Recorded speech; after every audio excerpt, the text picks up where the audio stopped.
Has geek culture taken over? From the looks of our crew, it sure seems so. And do you intend to graduate? Then you better fill out that form. Those stories and more on Today at ChattState.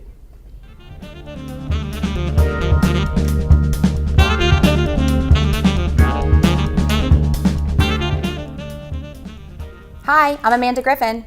And I'm Dakota Toran. So did you do anything for fall break? Well, hit up some Walking Dead. And speaking of Walking Dead, do you consider yourself a geek? I do, yeah. According to CNN, geek culture is on the rise.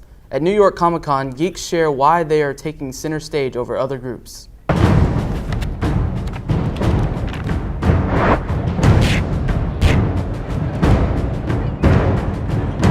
I'm looking forward to the rise of the geeks. I'm Adam West, and I guess you know that I played Batman. It's pretty obvious, isn't it? To the Batmobile. In a tough world, you know, people are looking for some kind of escape. The geek audience has taken over pop culture. You look at a film like Guardians of the Galaxy from Marvel that became one of the biggest hits of the entire summer. The X-Men, the Spider-Man movies, all of that has become mainstream. That's pure geek, you know? I am Darth Vader, and I'm a geek. I'm a geek. And I'm a geek. The new norm is the geeks have taken over the world. It's like saying you're a dude or you're a stud. You're a geek. It's actually a good word. You can get a date with that. It used to be if you were a geek, you were sort of ostracized. But now if you're a nerd or a geek or you love something passionately, there's a place for you.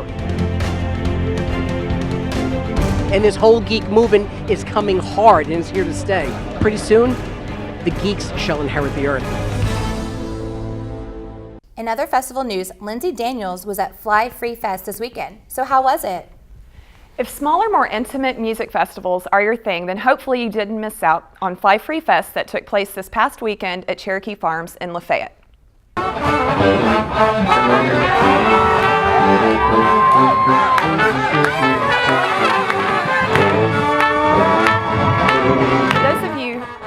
Who don't know about this event, it was the second year for the family-friendly weekend-long festival. Last year, the event took place in Adams, Tennessee, which is about 40 miles north of Nashville. This year, the festival was much closer to home, which made it more accessible for local music goers of the scenic city. Fly Free Fest takes pride in offering an eclectic lineup full of unique artists appealing to all types of music lovers. It has actually been likened to a mini Bonnaroo. I saw the Chicago-based band The Main Squeeze, which really got the crowd moving and grooving with their funk music. The Motet, which also has a funk vibe, was a lot of fun to watch. I was really looking forward to seeing them because I had heard that they are currently one of the best live bands, and now I can definitely see why. I have to say though that my favorite performance of the night was Seven Handle Circus. It was like bluegrass, rock and roll, and classical music all rolled into one glorious performance.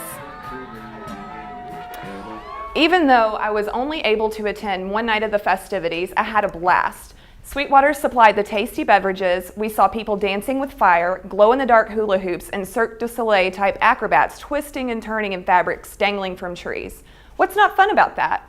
If you missed out last weekend, you can still go to their website at flyfreefest.com to check out a list of all the performers. But my advice to you is don't miss out next year. Now back to Amanda and Dakota. Thanks, Lindsay. Here's a look at just a few of the activities coming up on campus. On Friday, October 17th, the Spanish Club is hosting a gathering at Taco Nuga Restaurant. The dinner begins at 6:30 p.m. and offers practice speaking Spanish in a relaxed, easygoing atmosphere. Students, faculty, administrators, and native speakers from the local community are invited, so the meetings are diverse and exciting. Also on Friday night comedy improv takes place in the Humanities Theater at 7:30. Second-year students from the Professional Actor Training Program will present improv comedy based on suggestions from the audience. The event is fun and family-friendly, Friday at 7. Drop Day is coming up on October 29th. The last day to drop a class with a W grade, which won't affect your GPA, is Wednesday, October 29th. Also, if you intend to graduate this fall or next spring or summer, you need to file an intent to graduate application by Friday, October 31st. You can download the form online at chattanoogastate.edu, but you'll need your advisor to sign off on it. Don't forget, anyone wishing to graduate needs to fill this out and submit it by Halloween. Well, let's take a look at the weather. Here's Matthew Randall. Thanks. Well, I slept through a tornado watch and my tires skid a little bit last night, but after terrible storms and damage last week, things are looking much better in our forecast.